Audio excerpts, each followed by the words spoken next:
Hi! In front of me is DOOGEE S95 Pro, and today I would like to show you how you can set up face unlock on this device.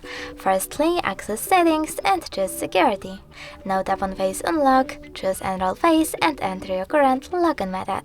Read the disclaimer, tap on start enroll, read the instructions and tap on OK. Remember to keep your face in frame.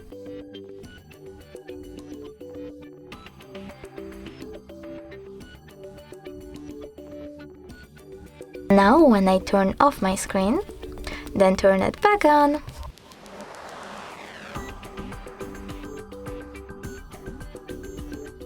I can see that face unlock is working properly. Thanks so much for watching. If you enjoyed this video, smash that like button, comment and definitely subscribe. Bye!